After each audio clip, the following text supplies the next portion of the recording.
out there that taught us a lot of what they thought they saw. Yeah.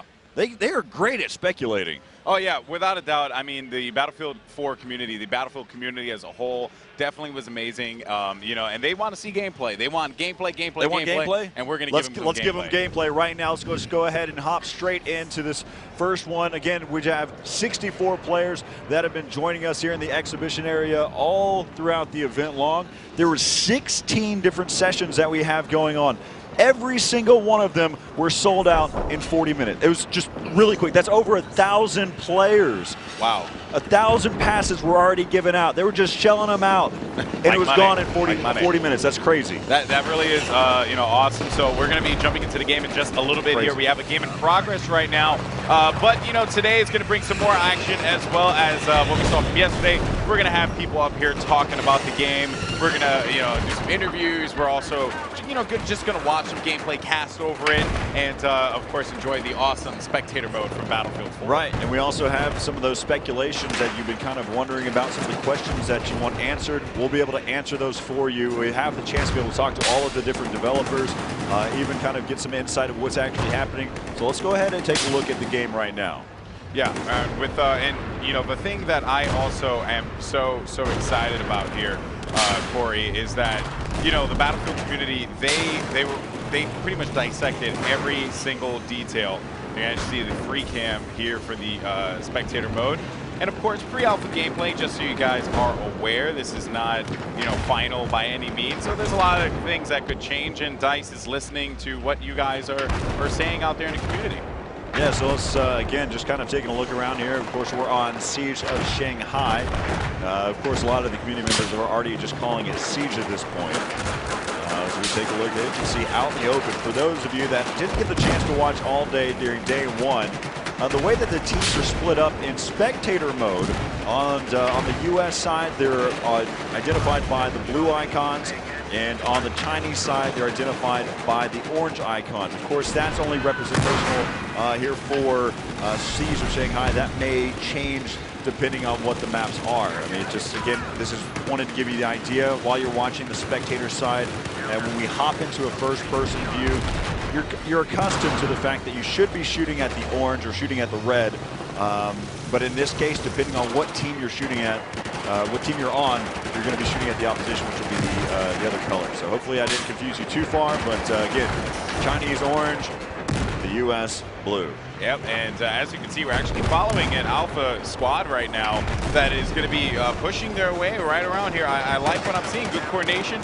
Oh, man, if they are going to get picked off, you can actually see the CN players, the red players. Look how close he is. Ooh, yeah, look at that. He ended up getting picked up real quick on that one, and I believe that this is going to be the D territory, the D flag, if I'm correct. I think this one right here is the E flag here, right at this point, because this is the end of the horseshoe of the here on Siege. Yes. Great teamwork, though. You saw how all of the infantrymen worked around towards the outside and was able to clean house there inside of E, and they were quickly able to pick up that flag. Yeah, and let's actually take a look at the tabletop, and just so you guys who didn't join us yesterday can see this awesome feature here. The tabletop gives you the overhead. It tells you what is going on, who is using a tank, who is using you know, aircraft, all that good stuff, and of course, who has territories. You can see that we're still following the action on the bottom left of your screen, so that's pretty cool as well. And yeah, and what I'm looking at here, it is kind of crazy. I mean, C is into control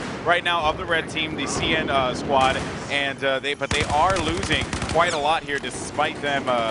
They're getting their booty smacked a little bit, unfortunately, by the U.S. team.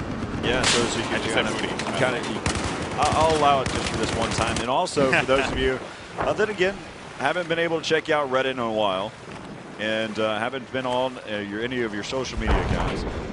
One of the things to kind of note is in the commander mode, there's different points that you can kind of take advantage of. So if your teammates pick up the B flag, then that allows the offensive weaponry there for the commander to have a tomahawk. The same thing comes into play there for the C flag. That gives the accessibility to the gunship. And then for the D flag, it allows for an infantry scan, which is actually pretty useful at some points. As right now you can see that for this alpha member right here, his commander has said we need to attack that B point. Yep, and they are going to be focusing their attention on it. And I really like this tank use here. I mean, you know, what we are looking at, and I did see some people on Reddit and as well as on my Twitter timeline saying, like, you know, take a look at some more squads. But, you know, the thing is, a lot of the tank play we've been seeing here has been quite impressive. And it's actually really cool to see community members who are here at E3 come through, and the first thing they do, they go for a tank. You know, they're not out there trying to snipe or anything. Oh! Man, was that that actually hurt that tank real bad. That was Alpha 17 who's getting pegged there. He's going to need to repair. Oh, wow. He hopped out of a tank and where his cover fire was at, and then was exposed down in the open and got taken down. Now we're back over here with Alpha 20, who's trying to go across that iron bar. That's not going to work out for him. He's a rebel, plain and simple. But yeah, and let's see actually, and the cool part as well about that tabletop perspective that we were talking about earlier was you can click on anyone that you want. And then be able to make your way over there. So that, you know, we'll show that a little bit later as well. But yeah, it seems like there's one player here. This is going to be Alpha 9. He's trekking his way across his base and wants to push on over to C and see if they can, you know, get to D and get that control. Yeah, you can see down at the bottom, he's a support class. He's got the ammo supply there, and so he'll take advantage of this. This is something that I learned earlier today, though. You know, there's been questions about the fact that there's a small pack and a medium pack. What exactly does that have to offer whenever we're talking for the ammo packs and also for the health packs? We saw two different types of variations, a small version, a medium version of it. Yeah. And if you played any Battlefield 3, whenever you were a medic or a working support and you were tossing out ammo, there would be this big bag that would be sitting on the ground, and you just go, okay, all right, everybody huddle around the big bag, and you know, everything will be replenished, whether that's health or ammo. But really, one of the cool things is that small medic pack or the small ammo pack. And what that is, it allows me to slap it on your back.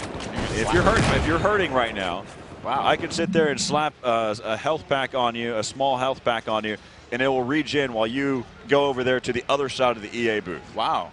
That's pretty cool. But only in Battlefield, not real life. Oh, okay, not real life. Well, guys, so we are going to be right back with some more, you know, Battlefield 4 action here at E3 2013. Of course, I'm Alex Mendez. This is Corey Dunn. Don't go anywhere. After this quick break, we're going to have some more action, some more attendees enjoying the game. So don't go anywhere. It's Battlefield. You shouldn't actually go anywhere. Period. Talk to you guys in a few.